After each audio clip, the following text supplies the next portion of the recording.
students, the next property of alkane, the chemical property of alkane is aromatization. Aromatization.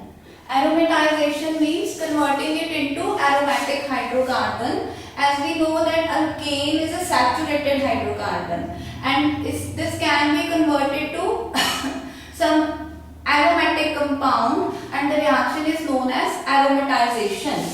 For example, if we have, let us say, N-hexane. N-hexane, this can be represented like this, okay, and we treat it with some aluminium oxide or manganese oxide at 873 Kelvin temperature and 10 to 20 atmosphere pressure. Then this is converted to benzene. We can also have platinum at 673 Kelvin. When we use platinum, the reaction is known as platforming.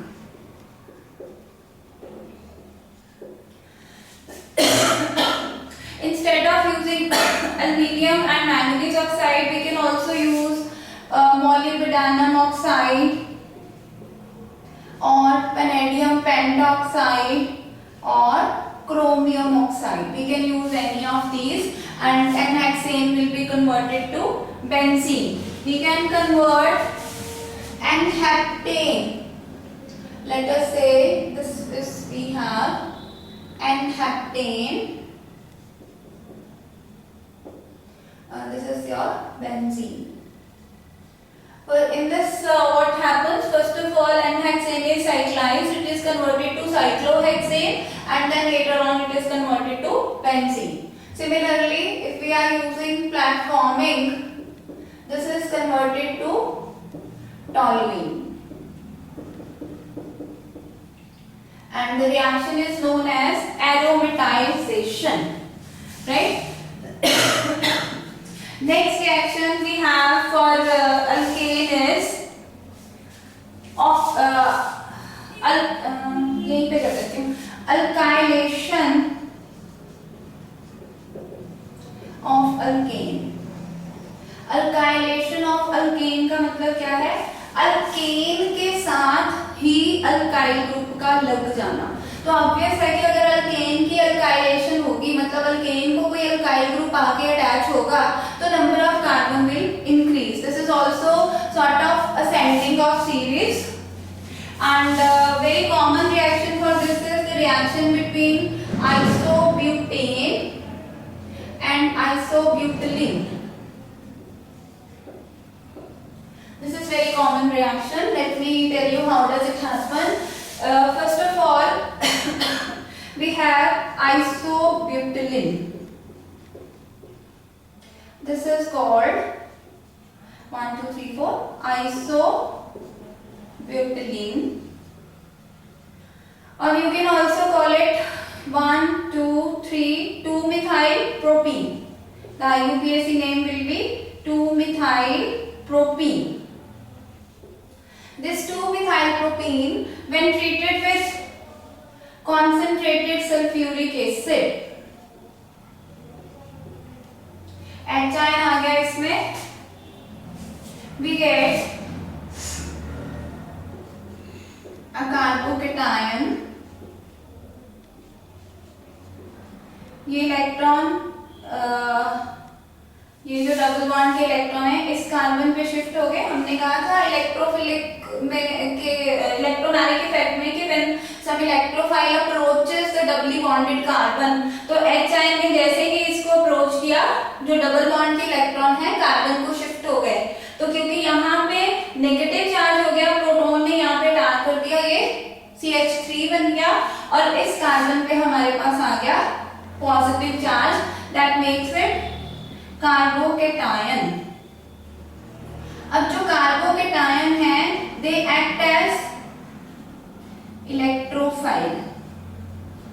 Electrophile क्या होते हैं? Electron loving substances, means they will attack at a species which is electron rich in nature, and we know that that alkenes are electron rich in nature because of the pi bond system. तो इसको हम attack करवाएंगे आइसोब्यूटिलिन पे. इस पे हाँ we'll make it attack on isobutylene. आइसोब्यूटिलिन पे जब हम इसका अटैक करवाएंगे we get this CH3 और ये नेगेटिव चार्ज यहाँ पे और ये यहाँ पे अटैक कर देगी, यहाँ पे पॉजिटिव आ जाएगा. This is CH2 CH3 now this carbon is carrying positive charge. ठीक है, इसमें हम आइसोब्यूटेन डाल देंगे. ये जाएगा इसमें और ये जो H है यहाँ लग जाएगा जाके. CH3 CH2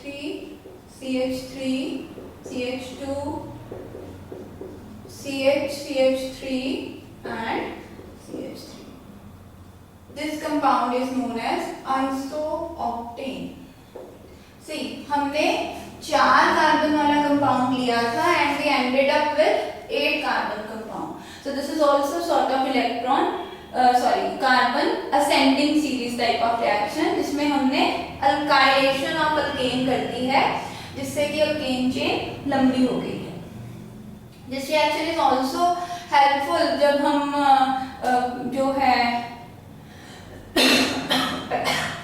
पेट्रोलियम में यूज करते हैं ये रिएक्शन ताकि हम ब्रांच्ड अल्केन्स बना सकें. ब्रांच्ड अल्केन बनाने के लिए branched alkanes.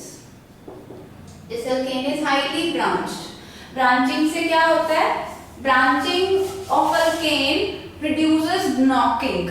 What is knocking? Knocking होता है कि जब भी हम कोई फ्यूल यूज करते हैं और उसमें कुछ sound unnecessary sound noise produce होता है, that phenomena is known as knocking. तो knocking maximum तब होती है जब हम straight chain compounds यूज करते हैं. लेकिन अगर हम ब्रांच्ड चेन कंपाउंड्स यूज करना शुरू कर दें तो नॉकिंग खत्म हो जाती है. तो वहां पे हम आइसोऑक्टेन यूज करते हैं. So this is about aromatization and alkylation of alkanes. Next we have oxidation of alkanes.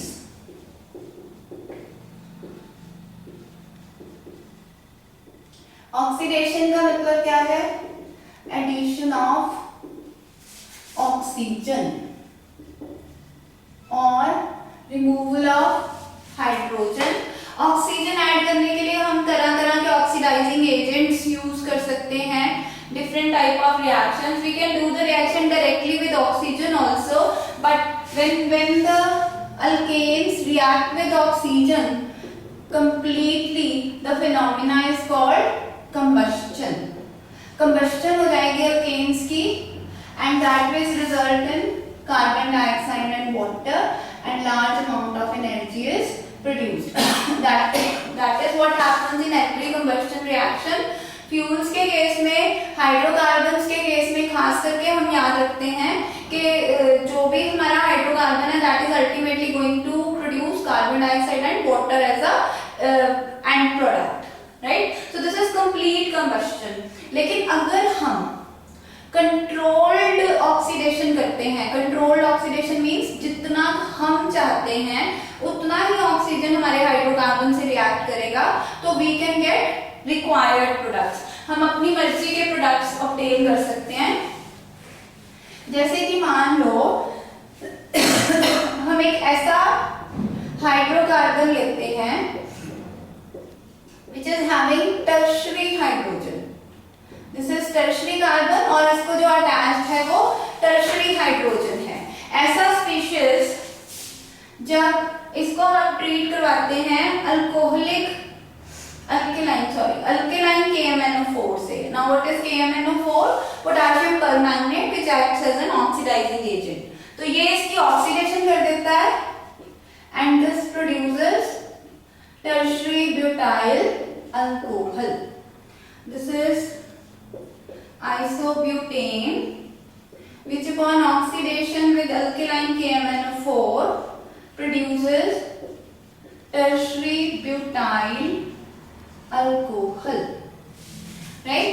So this was done by alkaline KMnO4. Next we have reactions of methane. अभी हम देखेंगे कि डिपेंडिंग अपॉन कि हम क्या catalyst use कर रहे हैं, कैटलिस्ट के हिसाब से, टेम्परेचर के हिसाब से प्रोडक्ट चेंज हो जाएगा. दिस इज लेट अस से हमने मीथेन लिया. We treat methane with oxygen in various situations. सबसे पहले हमने क्या किया कि इसको सिंपली 1773 केल्विन पे हीट कर दिया. मीथेन को ऑक्सीजन से ट्रीट करवाया और 1773 टेम्परेचर पे हीट कर दिया. Then it result in formation of acetylene. Some carbon dioxide is also released and water is released. This gives to acetylene. Then we have, if instead of using high temperature we use copper tube as a catalyst and we reduce the temperature to 475 Kelvin. अब temperature कम कर दिया हमने. This result in formation of methanol.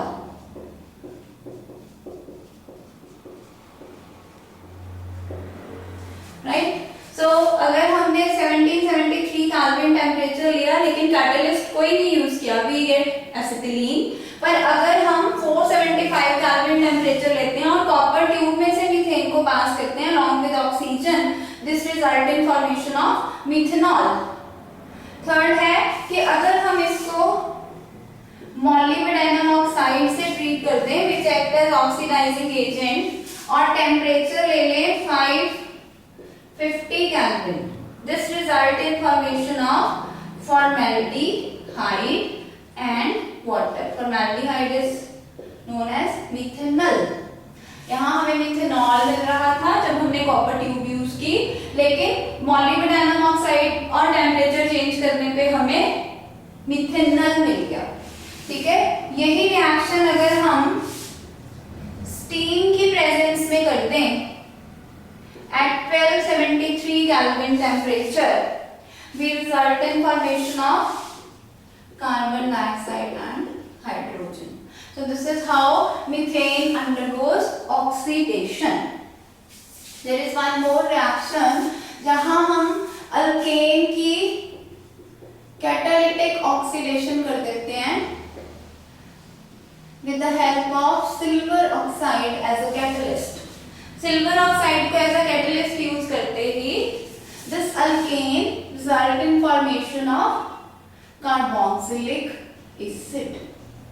सो आप देखो कि हमने alkane से अल्कोहल बनाया, अल्केन से अल्कोहल, एल्डिहाइड एंड एसिड सारे बना दिए with the help of oxidation of alkanes. सिर्फ हमने यूज क्या किया, मीथेन के साथ ऑक्सीजन यूज की, पर हम रिएक्शन के कंडीशंस चेंज करते चले गए. अलग अलग कंडीशंस पे हमें अलग अलग प्रोडक्ट मिल रहा है. ठीक है. So this is all about chemical properties of alkanes. Alkanes में हमने डिस्कस किए preparation methods of alkanes and properties of alkanes. Properties में हमने कहा था alkanes are known as paraffins. Paraffins होने का मतलब क्या है, they have little affinity to react, do not react. तो रिएक्ट कम करने की वजह से इनके रिएक्शंस कम होते हैं, but they undergo free radical substitution. और फ्री रेडिकल सब्स्टिट्यूशन में हमने देखा था the reaction is always in 3 steps. और फ्री रेडिकल सब्स्टिट्यूशन में the most important reaction you are going to get, probably the question is from halogenation of alkanes. So this is all about your alkanes.